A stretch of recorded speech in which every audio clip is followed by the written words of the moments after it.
আসসালামু আলাইকুম ভিউয়ার্স, আশা করি ভালো আছেন। আমরা যারা এখনো ভোটার হইনি অথবা বিদেশে থাকার কারণে ভোটার হতে পারিনি অথবা কেউ এখনো পর্যন্ত বিদেশে আছেন, সেক্ষেত্রে কিভাবে আমরা ভোটার আইডি কার্ডের জন্য আবেদন করব, অথবা দেশে আছি সেক্ষেত্রে আমরা কিভাবে ভোটার আইডি কার্ডের জন্য আবেদন করতে পারবো, এবং ভোটার আইডি কার্ড আবেদন করার পরে যে ফর্মটি ডাউনলোড করব সেই ফর্মটিতে কিছু কাজ আছে, সেই কাজগুলো কমপ্লিট কীভাবে করতে হবে এবং ছবি তুলতে যাওয়ার সময় আমাকে কি কি কাগজপত্র নির্বাচন কমিশন অফিসে নিয়ে যেতে হবে, এই ডিটেল বিষয়গুলো আজকে আপনাদেরকে ক্লিয়ার করার চেষ্টা করব। তো বন্ধুরা, আপনি যদি সঠিকভাবে আপনার নিবন্ধন ফর্মটি ফিল আপ করতে চান তাহলে সম্পূর্ণ ভিডিওটি দেখার জন্য অনুরোধ করছি, কেননা কিছু স্কিপ করে ফেলে দেখা যাচ্ছে সেখান থেকে ইম্পর্টেন্ট কিছু জিনিস আপনি হয়তোবা মিস করতে পারেন।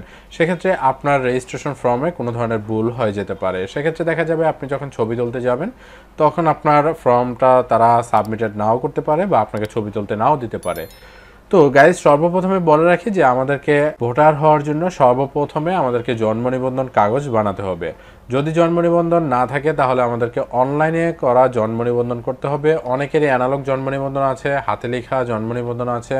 সেক্ষেত্রে আমাদের সেই জন্ম নিবন্ধনটিকে অনলাইনে জন্ম নিবন্ধন করে নিতে হবে। অনলাইনে কীভাবে জন্ম নিবন্ধন করা হয় এটা নিয়ে আমার একটি ভিডিও করা আছে, সেটা চাইলে আপনি উপরে আই বাটনে দেখে আসতে পারেন। তো অনলাইনে জন্ম নিবন্ধন কমপ্লিট করার পরে আপনাকে জানতে হবে আপনার ব্লাড গ্রুপ কি, সেটা আপনাকে জেনে নিতে হবে। এই দুইটা জিনিস যদি আপনার কাছে থাকে তাহলে আপনার ভোটার হওয়ার জন্য আবেদন শুরু করতে পারবেন। তো ভোটার হওয়ার জন্য আপনাকে সর্বপ্রথমে services.nidw.gov.vd এই ওয়েবসাইটে প্রবেশ করতে হবে। এই ওয়েবসাইটে প্রবেশ করার পরে নিচে দুইটা অপশন পাবেন, একটা হচ্ছে রেজিস্টার আর একটা হচ্ছে আবেদন করুন। আবেদন করুন অপশনটি হচ্ছে নতুন নিবন্ধিত ভোটারদের জন্য, মানে নতুনভাবে যারা নিবন্ধন করতে চাচ্ছে তাদের জন্য। তো এখানে আবেদন করুন অপশনটিতে প্রেস করব। আবেদন করুন অপশনটিতে প্রেস করার পরে এখানে পুরো নাম ইংরেজিতে আমাদেরকে লিখতে হবে, মানে ভোটার আইডি কার্ডে আমরা যেরকম নাম আমাদের দেখতে চাচ্ছি সেম এরকম লিখতে হবে। যা আমরা যারা স্টুডেন্ট আছে তারা অবশ্যই আমাদের সার্টিফিকেট ওয়াইজ জন্ম নিবন্ধন করতে হবে, এবং সার্টিফিকেট ওয়াইজ জন্ম নিবন্ধন করার পরে সেটা দিয়ে আমরা ভোটার যদি হই তাহলে আমাদের কোনো ধরনের ভুল হবে না বা পরবর্তীতে কোনো ধরনের হয়রানির শিকার হতে হবে না। পুরো নাম আমাদেরকে এখানে ইংরেজিতে লিখে দিতে হবে, যে নামটা আমরা আমাদের এনআইডি কার্ডে দেখতে চাচ্ছি। ওকে, তো আমি এখানে নামটা প্রথমে ফিল আপ করে দিচ্ছি। আমি জাস্ট আপনাদেরকে ডেমো একটা ফর্ম ফিল আপ করে দেখাচ্ছি। সেম হুবহু এই প্রসেসে আপনার ফর্মগুলো আপনি ফিল আপ করতে পারেন। দেন এখানে আমরা যেটা দিব জন্ম তারিখ, আমরা যে জন্ম তারিখটা আমাদের জন্ম নিবন্ধনে আছে অথবা সার্টিফিকেটে আছে সেরকম জন্ম নিবন্ধন আমরা এখানে দিয়ে দিব। তবে মনে রাখবেন যে 18 বছরের উপরে হলে আপনার যে ইনফরমেশনগুলোর কথা বললাম এগুলো দিয়ে আপনি করতে পারবেন, এবং 18 বছরের নিচে কিভাবে জন্ম নিবন্ধন করতে হয় এটা নিয়ে আমি নেক্সট আরেকটা ভিডিও করব, আপনি চাইলে সেই ভিডিওটা ফলো করে সেগুলো দেখতে পারবেন। ওকে, তো এখান থেকে আমরা যে নিচে ক্যাপচা কোডটি দেখতে পাচ্ছি, ক্যাপচা কোড এখানে জাস্ট হুবহু টাইপ করে দিব। আপনার হয়তো বা ভিন্ন ক্যাপচা কোড আসতে পারে, সেক্ষেত্রে আপনি সেরকমভাবে ক্যাপচা কোড এখানে টাইপ করে দিবেন। ওকে, তারপর বহাল যে অপশনটি আছে এই অপশনটিতে প্রেস করব। প্রেস করার পরে আপনার সাথে থাকা যে মোবাইল ফোনটি আছে সেই মোবাইল নাম্বার এখানে আপনাকে টাইপ করে দিতে হবে। অর্থাৎ এই ফোন নাম্বারে কিন্তু আপনার মেসেজ যাবে, এবং পরবর্তীতে যত মেসেজ যাবে সকল মেসেজ কিন্তু আপনার এই ফোন নাম্বারে পাঠানো হবে। বার্তা পাঠানো অপশনটিতে প্রেস করলে কিছুক্ষণের ভিতরে আপনার মোবাইল ফোনে একটি ওটিপি কোড যাবে, যে ওটিপি কোডটি আপনাকে এখানে টাইপ করে দিতে হবে। ওকে, এরকম একটি ওটিপি কোড আপনার ফোনে যাবে, অথবা আপনার ফোনে ভিন্ন রকম একটি ওটিপি কোড যাবে, সেই কোডটি আপনি এখানে জাস্ট লিখে দিবেন। লেখার পরে বহাল যে অপশনটি আছে এখানে প্রেস করতে হবে। এরপরে আপনাকে একটি ইউজার নেম বাছাই করতে হবে। আপনি চাইলে যে কোনো ইউজার নেম এখান থেকে বাছাই করতে পারেন। ওকে, অথবা আগে ব্যবহৃত হয়নি এরকম একটা ইউজার কোড এখান থেকে আপনাকে বাছাই করে নিতে হবে। ওকে, এরকম একটা ইউজার কোড দেওয়ার পরে আপনি যে কোনো পাসওয়ার্ড এখানে দিতে পারেন। সেম পাসওয়ার্ড আপনি নিচেও আরেকবার দিয়ে দিবেন। তারপর হচ্ছে বহাল যে অপশন আছে আবারও এটাতে প্রেস করতে হবে। এখন কিন্তু আমাদের প্রোফাইল খোলা হয়ে গেছে। এই প্রোফাইলের ভিতরে আমরা আমাদের যে যাবতীয় ইনফরমেশনগুলো আছে সেই ইনফরমেশনগুলো আমাদেরকে এন্ট্রি করতে হবে। এর জন্য এখানে প্রোফাইল যে অপশনটি আছে এই প্রোফাইল অপশনে প্রেস করতে হবে। এরপরে এখানে এডিট অপশনটিতে আবারও প্রেস করব।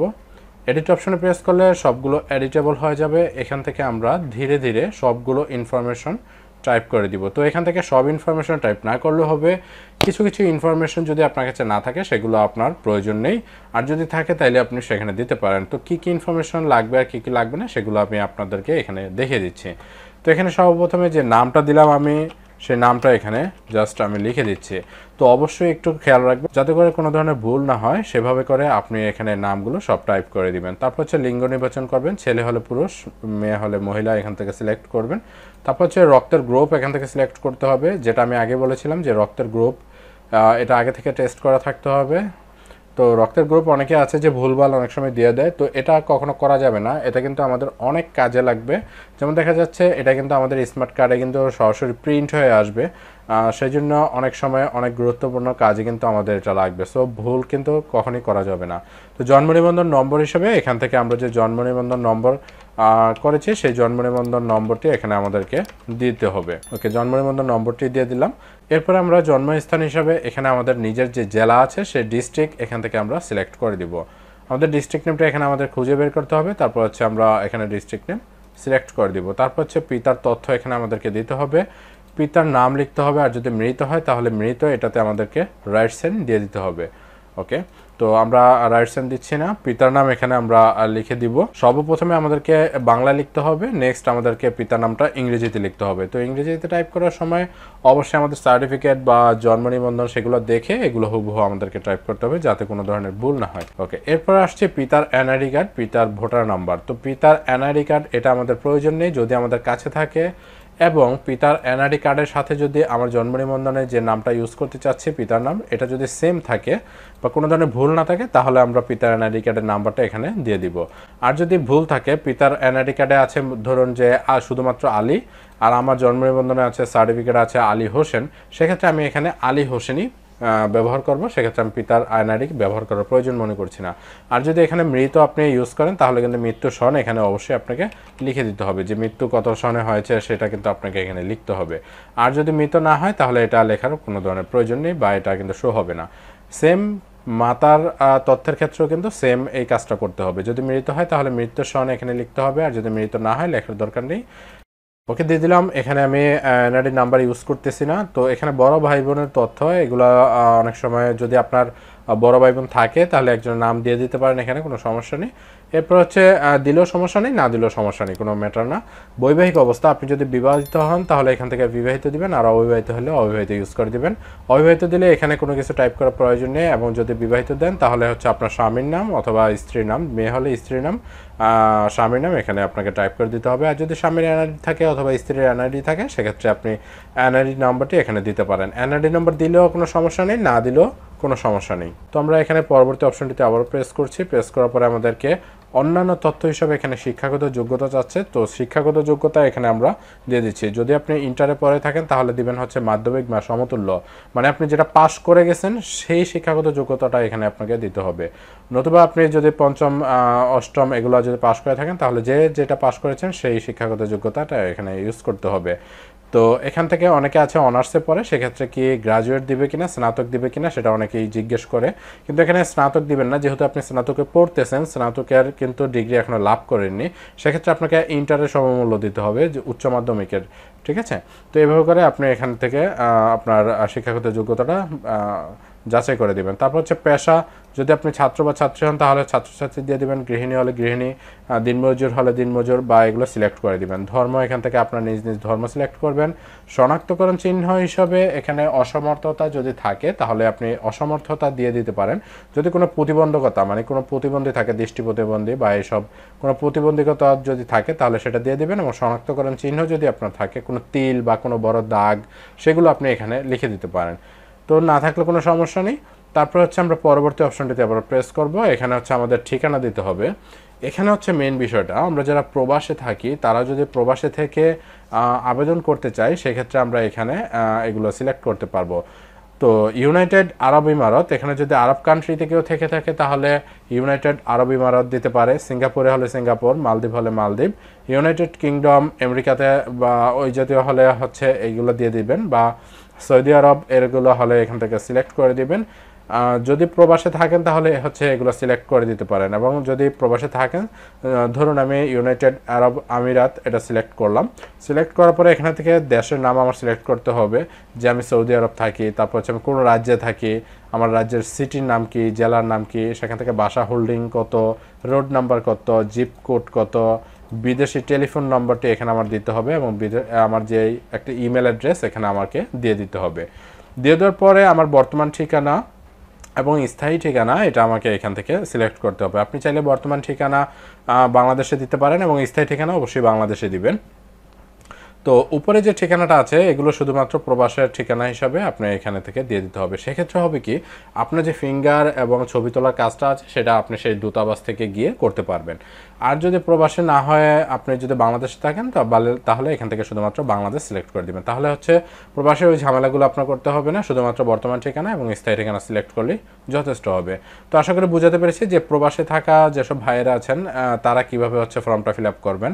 এখান থেকে যা সিলেক্ট করার পরে এসব অপশনগুলো সব চলে আসবে, এগুলো জাস্ট আপনি দেখে দেখে ফিল আপ করে দিবেন। দেন বাকি কাজগুলো হচ্ছে আমি এটা ছাড়া বাংলাদেশি হিসাবে যেটা করব সেম ওইটাই হুবহু আপনাকে করতে হবে। তো এরপর হচ্ছে আমি এখান থেকে বিভাগ দিয়ে দিব। ওকে, ঢাকা বিভাগ হলো ঢাকা বিভাগ যে বিভাগ থেকে করতেছে সেই বিভাগ দিয়ে দিব। এখান থেকে জেলা সিলেক্ট করব, উপজেলা সিলেক্ট করব। আরএমওটা হচ্ছে এখান থেকে আমরা যারা গ্রামে থাকি তারা হচ্ছে ইউনিয়ন, যাদের ইউনিয়ন পর্যায়ে তারা হচ্ছে শুধুমাত্র পল্লী সিলেকশন করব। পল্লী সিলেকশন করলে এখানে সিটি কর্পোরেশন অথবা পৌরসভা কিছু আসবে না, এটা সিলেকশন করার দরকার নেই।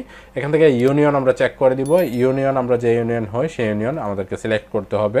মৌজার নাম যদি আমাদের এখানে থাকে এবং সঠিক থাকে তাহলে আমরা এখান থেকে দিয়ে দিব, আর যদি সঠিক না থাকে তাহলে আমরা অন্যান্যতে সিলেক্ট করে নিচে আমরা জাস্ট এখানে লিখে দিব, তাহলে কিন্তু হবে। ওকে, ইউনিয়নের ওয়ার্ড নাম্বার যা হয় ইউনিয়ন ওয়ার্ড নাম্বার দিয়ে দিব। আরেকটা বিষয় হচ্ছে আমাদের আরও যদি আমরা কেউ পৌরসভার হই, শহরের হই, তাহলে সেই অনুযায়ী এখান থেকে আমাদেরকে সিলেক্ট করতে হবে, বা ক্যান্টনমেন্টের হলে ক্যান্টনমেন্ট অনুযায়ী আমাদেরকে সিলেকশন করতে হবে। তারপর পরের ধাপগুলো যেগুলো আসে সেগুলো আপনাকে ফলো করতে হবে। এরপর আসে গ্রাম রাস্তা, এটাও আমরা অন্যান্য সিলেক্ট করব। আর যদি আমরা এখানে আমাদের লিস্টগুলো দেখায় সেই অনুযায়ী যদি থাকে তাহলে সিলেক্ট করব, আর নতুবা অন্যান্য সিলেক্ট করে আমরা এখানে জাস্ট আমাদের এটা লিখে দিব। লিখে দেওয়ার পরে বাসা হোল্ডিং যদি আমাদের গ্রামে থাকে তাহলে দিব, না থাকলে আমরা এখানে জাস্ট মাইনাস চিহ্ন দিয়ে রাখবো। পোস্ট অফিস এখানে আমাদেরকে দিতে হবে। পোস্ট অফিস যার পোস্ট অফিস অবশ্যই জানা আছে, সেক্ষেত্রে পোস্ট অফিস দিতে হবে এবং পোস্ট কোড এখানে আমাদেরকে লিখতে হবে। সেমভাবে স্থায়ী ঠিকানা আমাদেরকে এখানে লিখতে হবে। স্থায়ীভাবে আমরা যেখানে থাকতে চাচ্ছি সেই ঠিকানাটা আমরা এখানে দিয়ে দিব। ওকে, জেলা দিয়ে দিলাম, উপজেলা এখান থেকে দিব, আরএমও পল্লী দিয়ে দিলাম যেহেতু গ্রামের, সেক্ষেত্রে ইউনিয়ন সিলেক্ট করব। অনেক সময় পল্লী সিলেকশন করলে ইউনিয়নটা আসতে চায় না, সেক্ষেত্রে আপনি এখান থেকে যে কোনো অন্য একটা সিলেকশন করে পরে পল্লী সিলেকশন করবেন, দেখবেন যে ইউনিয়নে এগুলো চলে আসছে। তো এরপরে মৌজা আবারও সেমভাবে সিলেকশন করব।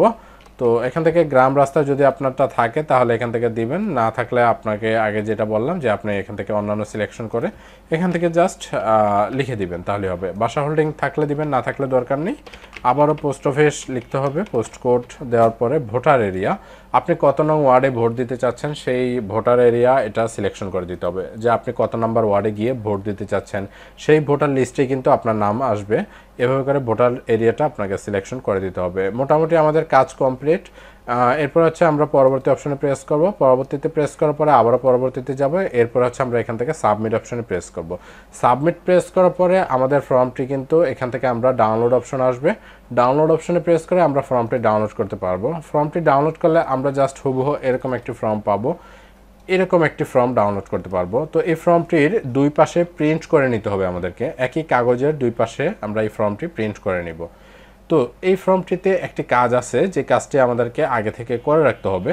তো দেখুন যে আগের সব ফর্মগুলো ফিল আপ করা আছে। ফ্রন্ট পেজে আমাদেরকে কোনো কিছু করতে হবে না, জাস্ট আমরা সেকেন্ড যে পেজটা আছে এই পেজে চলে আসব এবং 34, 36, 38 এবং 40, 41 এই যে অপশনগুলো আছে এখানে আমাদেরকে কিছু সিগনেচার নিতে হবে। তো শনাক্তকারী হিসেবে আমরা কার সিগনেচার নিব?